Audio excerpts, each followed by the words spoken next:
Eto mga boss, Kuya Lods, Jason Casimero muli na namang nagsalita at sinabi niya na kung sino raw ang wala ng tiwala sa kanyang kapatid na si dating 3 Division World Champion Janariel Cuadro Alas Casimero. Mag-usap nga raw kayo mga boss at marami pa siya ditong binanggit. Ito, pakinggan natin si Kuya Lods, Jason Casimero. Kailan sure na laban? September boss, September. Alam na namin kung anong date, basta hindi pa lang namin sinasabi. At yung kalaban, ayan. Sa mga walang tiwala kay Cuadro Alas, mas mabuti PM nyo ako para pwede nyo akong makatalpakan. Makilaki yung natin, kikitain, diba? Akala ko ba sa Macau ay gaganapin at Japanese ba ang kalaban? Ay hindi totoo yan, te. Bakit sila yung nag-update sa ganun? Halatang naman yan sila, te. Halatang inggit. Kasi wala nga sila sa namin, yung parang wala sa mga plano, wala sa meeting, hindi kasama sa team. Tapos sila pa yung nag-update kung na. Hindi ko alam bakit ganyan yan sila, te. Grabe yung inggit na yan nila.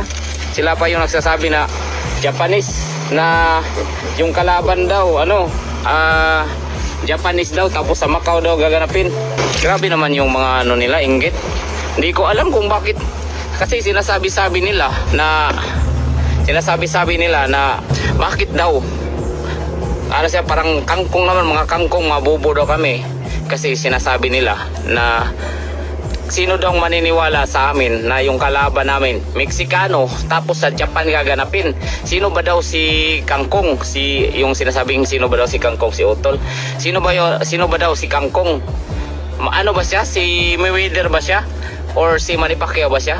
Na lalaban sa Japan na yung kalaban Meksikano? Si Mayweather, pinapaganon-ganon pa si na sino ba yan? Si Casimero, si Kangkong, si Manny Pacquiao ba yan? Si Mayweather? Bakit daw na doon gaganapin yung laban nila sa Japan kung Meksikano naman daw yung kalaban? Hindi niya alam na si Cuadro Alas, kasi hindi yan nakapunta sa Japan hindi na namin yan pinasama kasi, kaya hindi niya alam kung ano yung pangalan ni Cuadro Alas sa Japan.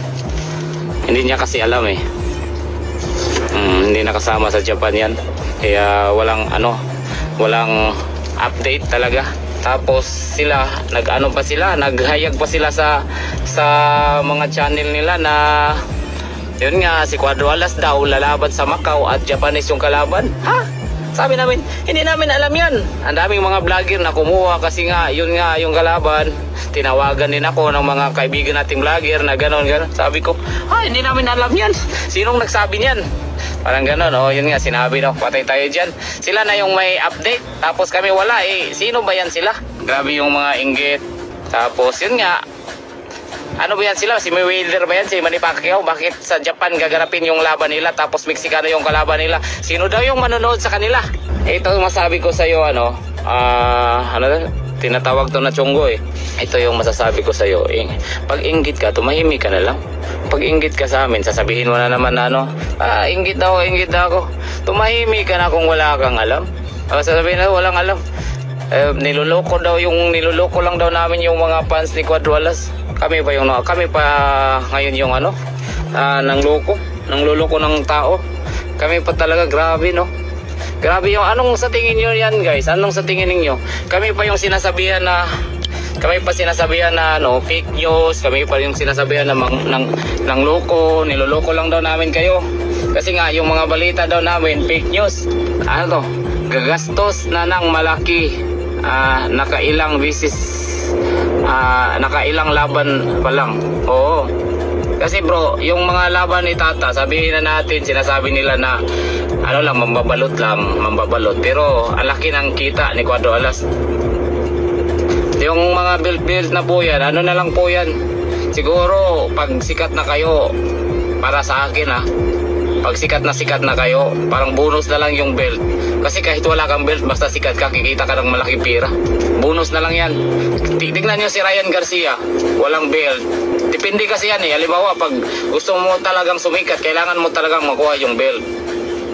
Pero para sa akin, bonus na lang po yung belt para para lang makilala ka. Halimbawa, pag may build ka na, ang dami ng mga sikat na gusto kang kalabanin. So ayan nga po mga boss, sa tingin ko kahit hanggang 1 million ay papalag itong si Casimero pagdating ng September. Kaya para po sa mga malakas mga sardyan kay Casimero, tinatawag nyo na boy hingal. Pagkakataon nyo na yan mga boss, mag-message lang kayo kay Kuya Lods Jason Casimero mga boss, at sigurado ako papalagan kayo nyan.